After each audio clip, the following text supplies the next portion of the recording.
저는 그 잠을 자는 것을 그렇게 좋아하지 않습니다. 물론 졸리면 잠을 자게 되겠습니다만, 저는 저에게 그 남는 시간이 생겼다고 해서 일부러 잠을 청하는 일은 살면서 거의 없다, 기억이 안 납니다. 저는 그 30대, 40대까지도 그 낮잠이라는 것을 자본 적이 없이 그렇게 살아왔는데요. 거짓말 같다고 생각하실지 모르겠지만 제 기억상으로는 그래 본 적이 없기 때문에 그렇게 이제 말씀할 수 있겠습니다. 제가 예전에 똑같은 얘기를 우리 둘째 아이에게 했던 적이 있었는데 제 말을 안 믿으려고 하더라고요.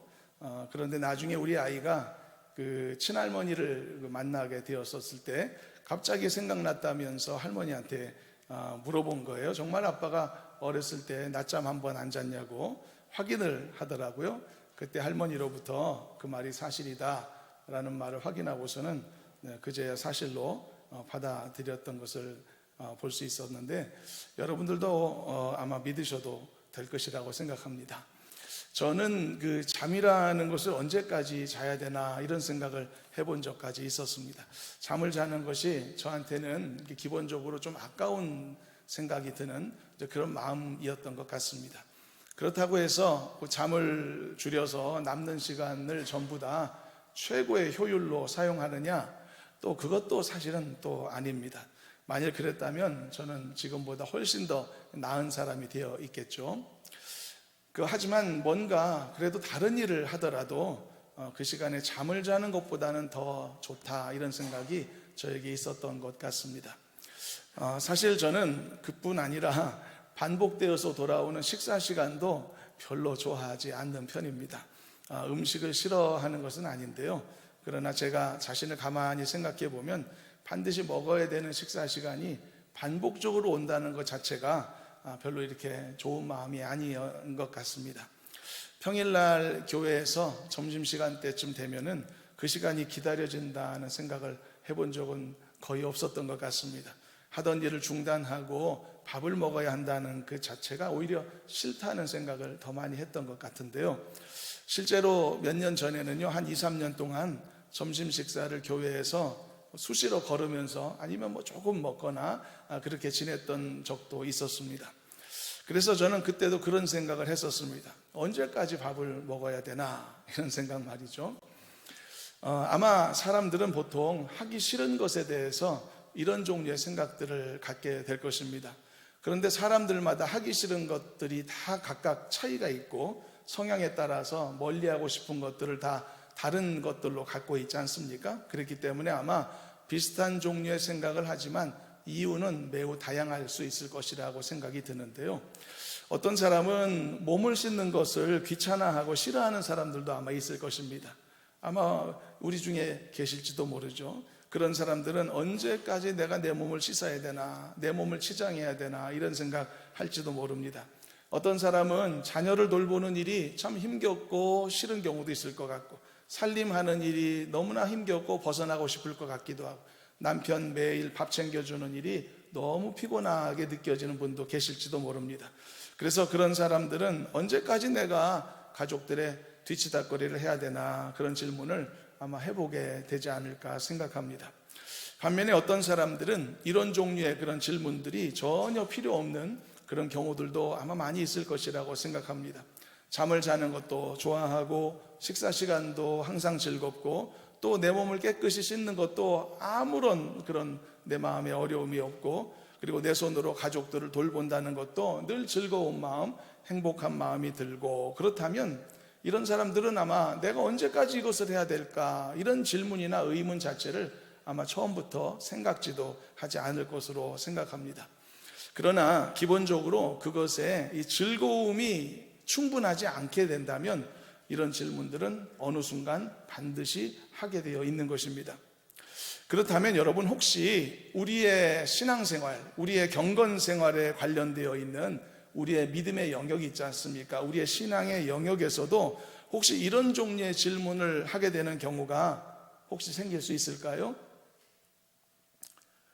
예를 들어서 설마 그가 그리스도인임에도, 거듭난 성도임에도 불구하고 내가 언제까지 주의를 지키며 살아야 되나, 혹시 이런 질문을 해보는 그런 사람도 혹시 있지 않을까요? 아마 아주 없다고는 하기가 어려울 것 같습니다. 또는 내가 언제까지 교회에서 섬김과 봉사를 계속해야 할 것인가? 또는 내가 언제까지 하나님 앞에 회개 기도하며 살아야 될 것인가? 이런 질문을 하는 경우가 아마 있지 않을까 생각합니다.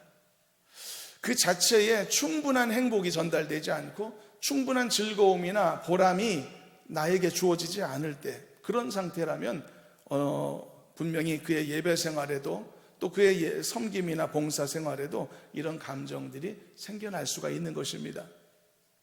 그리고 이제 오늘 우리가 좀 더 자세하게 살펴볼 한 가지 질문으로 우리가 들어가게 될 텐데요, 아마 이 부분에 대해서도 역시 어쩌면 많은 그리스도인들이 언제까지 이걸 계속해야 되지? 라고 하는 질문을 해봄직했을 그런 부분이 되겠는데요, 그것은 바로 회개의 행위입니다. 오늘 본문에서 해당되는 표현으로는 속죄 제사의 행위입니다. 특별히 예수님께서 나의 죄를 용서해 주시기 위해서 십자가를 지신 것을 기억하는 우리가 고난주간을 앞두고 있지 않습니까? 이 고난주간을 맞이하면서요, 왜 나의 회개의 행위가 지속되어야 하는 것인가? 그리고 언제까지 이것이 계속되어야만 하는 것인가? 이런 내용들을 우리가 함께 살펴보는 것이 또한 의미가 있다라고 생각이 됩니다. 여러분, 그리스도인들 중에는요, 예배를 즐거워하는 사람들도 많이 있거든요.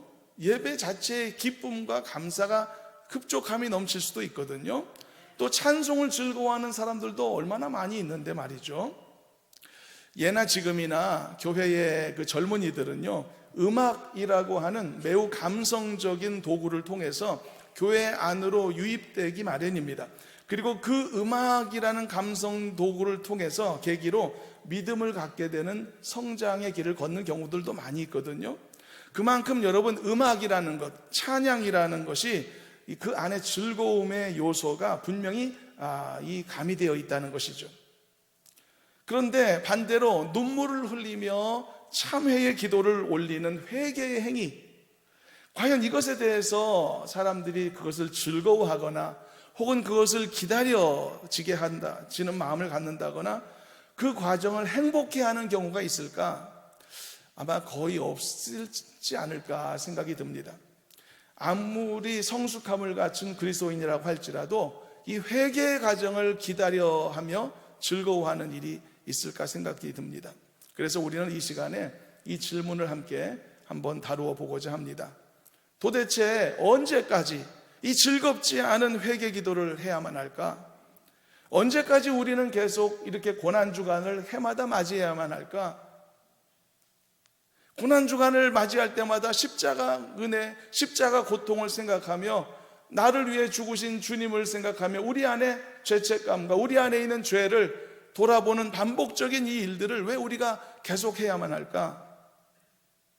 나는 죄의 회개를 멈출 수는 없는 것인가? 멈출 수 없다면 이유는 뭘까? 그리고 멈추지 않아야 된다면 그것을 통해서 나에게 주어지는 유익함은 도대체 뭘까? 이런 질문들을 한번 살펴보려고 하는데요, 이 질문을 살피기에 앞서 오늘 본문에 나오고 있는 제사장들의 속죄 제사의 모습을 잠시 간추려 보도록 하겠습니다. 오늘 본문은 이런 것입니다. 일주일 동안 제사장 위임식이 있었습니다. 그 위임식이 끝난 다음에 대제사장으로 위임받은 아론에 의해서 이루어지는 최초의 공식적인 제사가 진행되는 과정을 오늘 본문에서 담고 있는 것인데요, 오늘 본문의 바로 앞장이었던 레위기 8장을 보면은요, 제사장들의 위임식이 일주일 동안이나 지속되었던 것을 볼 수가 있습니다.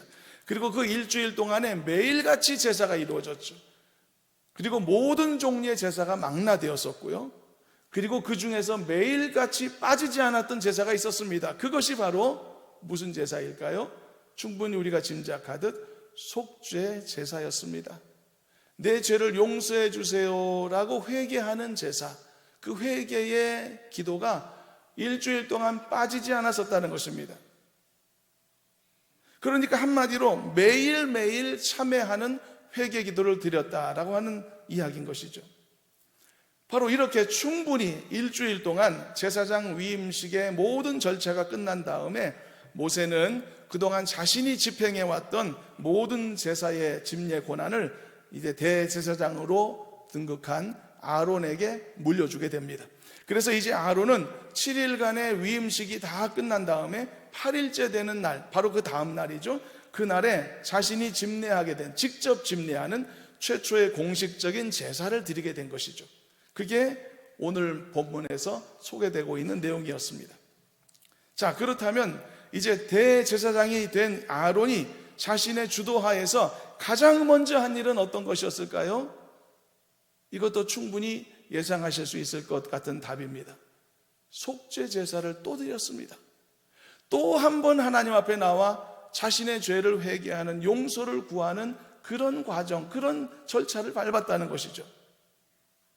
아니, 그렇다면 너무 재밌는 것 아니겠습니까? 아니, 왜 다시 한번 왜 또 드렸나? 그렇게 모자란가?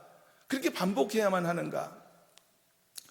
본문을 한번 일단 확인해 보겠습니다. 8절부터 11절까지를 보면 아론이 속죄 제사를 드린 내용이 나오는데 함께 한번 읽어봅니다. 이에 아론이 제단에 나아가 자기를 위한 속죄제 송아지를 잡음에 아론의 아들들이 그 피를 아론에게 가져오니 아론이 손가락으로 그 피를 찍어 제단 뿔들에 바르고 그 피는 제단 밑에 쏟고 그 속죄 제물의 기름과 콩팥과 간거풀을 제단 위에서 불사르니 여호와께서 모세에게 명령하심과 같았고 그 고기와 가죽은 진영 밖에서 불사르니라.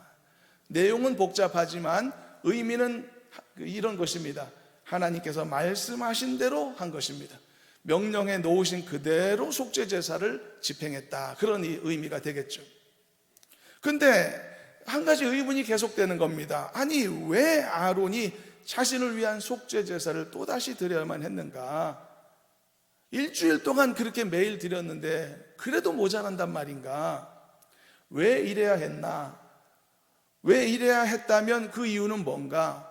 그리고 이래야만 했을 때 우리에게 주어지고 그리고 도전되는 내용은 무엇인가? 이 사실을 통해서 우리는요, 다음과 같은 명백한 사실들을 알게 되는데 몇 가지를 순서적으로 한번 살펴보도록 하겠습니다. 첫 번째, 짐승을 드리는 속죄 제사는 계속 반복될 수밖에 없다는 사실입니다. 왜냐하면 그러한 방식은 완전하지 않기 때문이죠. 완벽하지 않기 때문입니다. 지난 일주일 동안 지속적으로 매일매일 회개하는 기도를 드렸지만 자고 일어나면 오늘도 또 하나님 앞에 속죄를 위해 희생될 짐승을 준비해야 하는 것이 연약한 인간의 형편이라는 것이죠. 이것은 구약 제사 제도의 불완전성을 분명히 보여주는 것이기도 하고요, 아울러서 제사장 직분을 맡은 인간으로서의 이 아론 역시 불완전한 존재라는 것을 말해주는 것이기도 합니다. 즉 율법 아래서는요, 동물로 인한 속죄 제사가 결코 죄를 없이 하지 못한다는 이야기를 하는 것입니다. 성경은요, 이것이 율법의 한계다, 그렇게 규정하고 있죠. 참고로 히브리서 신약성경입니다만 10장 1절에서 4절 말씀을 읽어보면 이 성경 안에서 율법 아래서의 이 속죄 제사의 의미와 한계가 어떤 것인지를 명확하게 알게 되는데요, 함께 한번 합독해 보도록 합니다. 율법은 장차 올 좋은 일의 그림자일 뿐이요 참 형상이 아니므로 해마다 늘 드리는 같은 제사로는 나오는 자들을 언제나 온전하게 할 수 없느니라. 그렇지 아니하면 섬기는 자들이 단번에 정결하게 되어 다시 죄를 깨닫는 일이 없으리니 어찌 제사 드리는 일을 그치지 아니하였으리요. 그러나 이 제사들에는 해마다 죄를 기억하게 하는 것이 있나니 이는 황소와 염소의 피가 능히 죄를 없이 하지 못함이라. 다 잊어버리셔도 됩니다. 마지막 절만 기억하십시오. 이는 황소와 염소의 피가 능히 죄를 없이 할 수 없다. 그러므로 우리가 지금 살펴보고 있는 구약의 모든 제사의 형태는 완전하지 않다, 이런 이야기가 되는 것이죠.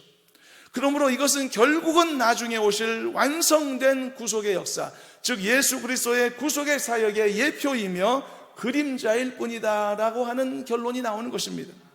예수님께서요, 어떻게 자신을 드려서 흰 희생제물로서 완벽하게 자신을 헌신하셨는지를 생각해 보십시오. 그리고 그 예수님의 단번에 희생제물 되심으로 인해 우리의 죄가 어떻게 씻음 받았는지를 기억해 보시길 바랍니다. 다시는 짐승 희생제사를 드리지 않아도 될 만큼 더 나아가서 다시는 그런 희생제사를 반복하지 않아도 될 만큼 예수님의 십자가의 그 구속의 은혜는 완벽하였으며 완전하였으며 놀라운 은혜였던 것입니다. 그러므로 이 은혜를 우리가 입었음에 감사하며 살아야 하는 것입니다. 그리고 은혜 받은 사실이 오늘날 살아가는 우리에게 용기가 되고 자신감이 되고 믿음의 당당함이 반드시 되어야만 하는 것입니다. 사랑하는 여러분, 짐승의 속죄제사를 반복하지 않아도 되었음에 감사하시길 바랍니다. 우리가 십자가에 죽으신 예수님만을 바라보게 될 때, 그 주님만을 붙잡게 될 때 우리의 죄는 과거, 현재, 장래의 죄까지도 용서받게 되고, 그리고 그 안에서 자유케 된다는 사실을 잊지 않고 기억하시고, 이제 고난의 주간을 맞이하고 부활의 영광을 맞이하면서, 그래서 이 십자가의 속죄의 은혜가 얼마나 크고 놀라운 영광인가를 기억하며 하나님 앞에 감사하는 우리 모두가 되기를 주님의 이름으로 축원합니다. 근데 여기서 한 가지 더 살펴봐야 될 부분이 있습니다. 그렇다면 온전하지 않은 짐승의 희생제사를 드려야 됐던 구약시대 성도들의 형편은 알겠단 말이죠. 반복해서 속죄제사를 드려야 했구나, 계속 속죄제사 해야 되는구나. 그런데 십자가로 인해 용서받게 된, 단 한 번의 속죄제물로 인하여 이 용서받게 된 바로 이 시대의 우리들은 그럼 어떻게 해야 될까? 우리는 그럼 반복해서 회개하는 행위를 하지 않아도 된다는 뜻인가? 여러분 어떻게 생각하십니까? 이것은 결코 사실이 아닌 것입니다. 우리가 말씀 서두에서 언제까지 회개 기도를 드려야 하는가라는 질문을 살펴보기로 했죠. 오늘 말씀의 제목이기도 한데요, 이 질문에 대한 정답을 여기서 정확히 말씀하고 지나가겠습니다. 언제까지 회개해야 될 것이냐? 정답은요, 그것이 필요 없어질 때까지인 것입니다. 너무나 싱거운 정답이지만 그게 정확한 정답입니다. 그렇다면 언제 그게 필요 없어질까요? 그것은 내가 이 땅에서 살아온 시간이 멈추어지는 그 순간인 것입니다. 죽기 전까지는 계속 해야 된다는 이야기가 되겠습니다. 그러므로 우리가 십자가의 은혜 속에 살고 있는 신약시대, 복음의 시대의 성도라 할지라도 우리는 매일같이 하나님 앞에 회개의 제사를 드리며 살아야만 하는 것입니다. 왜냐하면 이 놀라운 십자가의 능력이 부족해서가 아니고 불완전하기 때문이 아닌 것입니다. 오히려 우리가 이 놀라운 십자가의 복음의 시대를 살면서도 우리 자신이 부족하기 때문에 반복하여 죄를 짓고 있고, 내가 연약하기 때문에 나의 이 부족한 모습 때문에 우리의 회개의 행위는 반복되어야 한다는 이야기가 되는 것입니다. 여러분 기억하십시오. 십자가가 부족해서가 아니라 내가 부족해서 회개하는 것입니다. 여러분, 어떤 사람은 이상한 반대적 논리를 사용하기도 합니다. 내가 반복하여 회개 행위를 하는 것은 십자가의 은혜와 능력의 완전함을 거부하는 것처럼 생각되는데 무슨 이상한 궤변입니까? 여러분, 십자가의 능력과 십자가의 은혜는 완벽한 것입니다. 단 한 번으로 완성된 것입니다.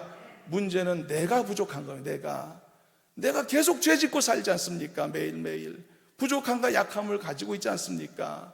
그러나 그렇기 때문에 십자가의 은혜는 완벽하지만 내가 부족하기 때문에 회개를 멈추지 않는 것이라는 말이죠. 항상 여러분, 반복의 행위는 부족함에서 비롯되는 것 아닙니까?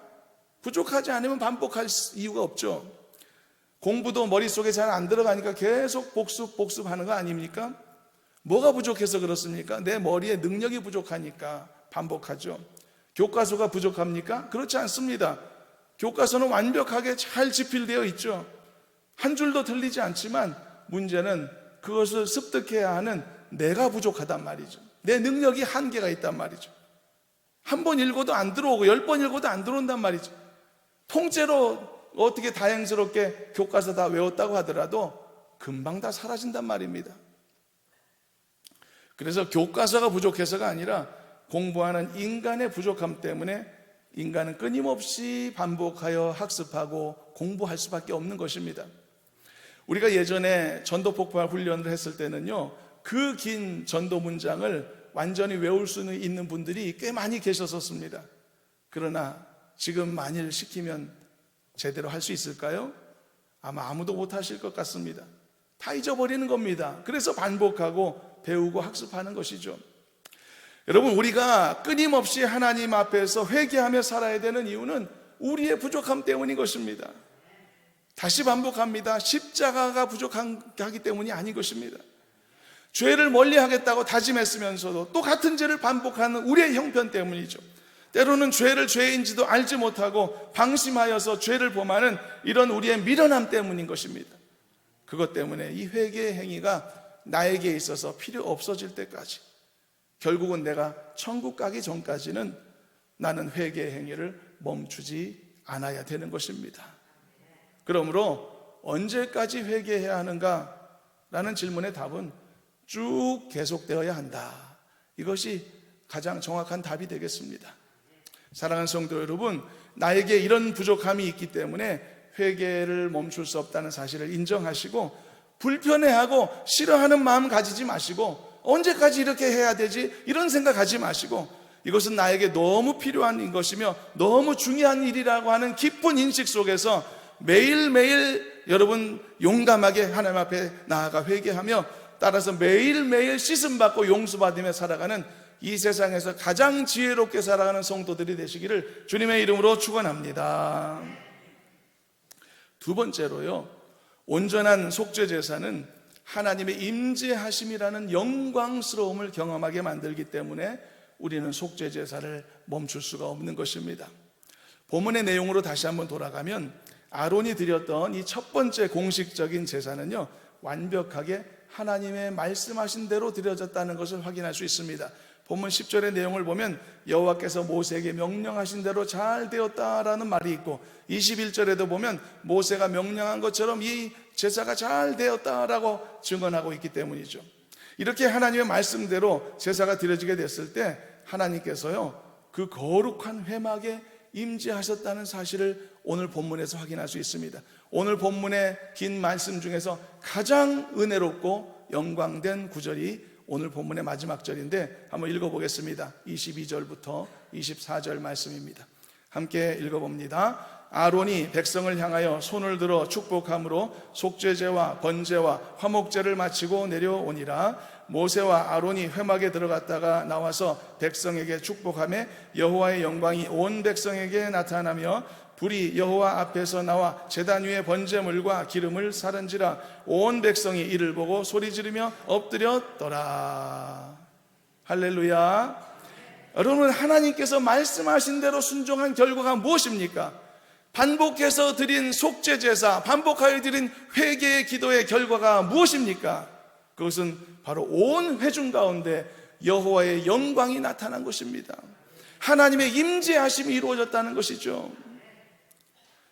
그리고 이것은 그동안 이스라엘이 해왔던 모든 일들이 하나님께서 기쁘게 받으신 바 되었다는 것을 말해주는 것이기도 합니다. 그러므로 이것은 이스라엘의 모든 백성들에게 큰 기쁨을 안겨주었고 감격을 안겨준 중대한 사건이 되었던 것이죠. 여러분, 지금까지 모세와 아론과 백성들이 시내산 아래 한동안 머물면서 무슨 일을 해왔습니까? 모세는요, 시내산에서 하나님의 계명을 받아 성실히 백성들에게 전달하는 역할을 했죠. 잘 그 자신의 본분을 다했죠. 그러면 백성들은 어땠습니까? 백성들은 몇 가지 우여곡절은 있었습니다. 좌충우돌도 했고, 그렇지만 결국은 하나님과 언약을 맺기로 결단을 했고, 모세를 통해서 또한 지시받은 성막이나 성물과 기물 같은 것들도 제작하는 일에 온 마음을 합해 온전히 헌신했단 말이죠. 결국은 백성들도 제 역할을 해냈던 겁니다. 그리고 아론과 그의 아들들, 그 사람들은 어땠나요? 제사장으로서 성실히 자신의 직무를 대대로 수행해 나갈 것을 서약하고 결단함으로써 굳게 다짐하여서 이 위임식을 은혜롭게 마치지 않았습니까? 그래서 이렇게 이제 모세와 아론과 백성들의 대표들이 모여서 한자리에 모여서 하나님께서 말씀하신 대로 공식적인 첫 제사를 드리게 되었던 것이고, 그리고 이 공식 제사의 첫 제사의 핵심이 또 반복되는 속죄 제사였단 말입니다. 그런데 하나님께서 이 속죄 제사가 이루어진 바로 그 자리에 영광으로 임재하셨다는 것이죠. 이것은 무슨 의미일까요? 그럼으로써 그동안 모세가 해온 일들, 그동안 백성들이 한 일들, 그동안 아론과 제사장이 한 모든 것들이 하나님 앞에 인정받은 바 되었음을 말해주는 것이 아닙니까? 하나님이 다 기쁘게 받으셨다라고 하는 것을 확실하게 그들에게 알려준 메시지가 아니겠냐는 것이죠. 그래서 이 영광스러운 하나님의 임재하심은 단순한 임재라는 체험의 의미를 뛰어넘는 것입니다. 이것은 그들에게 엄청난 위로가 되었고 엄청난 격려가 되었던 사건이었고, 그들이 결단했던 모든 수고와 모든 주 안에서의 열심과 헌신들이 하나님 앞에 다 올려진 바 되었다는 것을 말해주는, 그것을 보여주는 감격적인 순간이었던 것이죠. 저는 이런 체험이 우리 모두에게 있게 되시기를 간절히 주님의 이름으로 축원합니다. 여러분들이 행하는 예배 생활을 하나님이 기뻐 받으신다는 체험하실 수 있기를 바랍니다. 여러분들의 기도를 하나님이 즐거이 들으신다는 체험하실 수 있기를 바랍니다. 여러분들이 구별되어 믿음으로 살아가는 성도의 삶을 하나님께서 적극 후원하시고, 그리고 적극 동행하시고, 그리고 여러분들을 통해 그 영광 받으시기를 기뻐 기다리신다는 것을 생활 속에서 체험하는 여러분 되시기를 주님의 이름으로 축원합니다. 이런 체험 반드시 있어야 되는 것입니다. 하나님이 나를 사랑하신다는 확실한 증거가 있어야 되고, 하나님이 내 예배를 받으신다는 확실한 증거가 있으면 얼마나 좋겠습니까? 하나님이 나의 회개를 기꺼이 수용하신다는 사실을 알게 될 때 얼마나 기쁘겠습니까?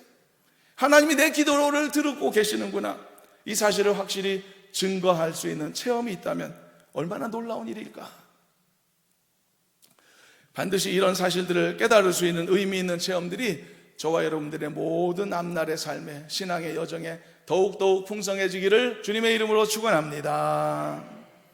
마지막 세 번째로요, 속죄제사를 통해서 얻게 된 하나님의 영광의 이 강력한 임재하심의 체험은 내가 하나님 앞에서 얼마나 소중한 존재인지를 깊이 깨닫게 하는 큰 유익이 있는 것입니다.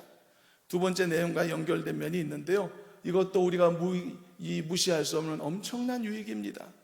오늘 본문의 내용을 보면 하나님께서 그들의 이 모든 제사를 기쁘게 받으셨음을 증명하는 매우 중요한, 한마디로 거대한 증거가 나오고 있습니다. 그것은 바로 하나님께서 불로써 그 준비된 제물을 사르신 놀라운 사건입니다. 24절만 한 절만 다시 한번 읽어보겠습니다. 24절 말씀입니다. 합독합니다. 불이 여호와 앞에서 나와 제단 위에 번제물과 기름을 사른지라 온 백성이 이를 보고 소리 지르며 엎드렸더라. 여러분, 이것만큼 강력하고 가시적인 증거는 다시 없을 것이라 생각합니다. 하나님의 불이 하늘에 내려와 제단의 제물을 살랐단 말입니다. 여러분, 마치 갈멜산 위에서의 그 영광스러운 장면이 연상되기도 하죠. 갈멜산 위에서 엘리야 선지자에게 나타났던 것처럼 그 850명의 거짓된 선지자들 앞에서 하나님께서 누가 옳은 존재인가, 누가 하나님 편의 선자인가를 그 분명한 정답을 불로써 증명해 주셨던 것처럼 말입니다.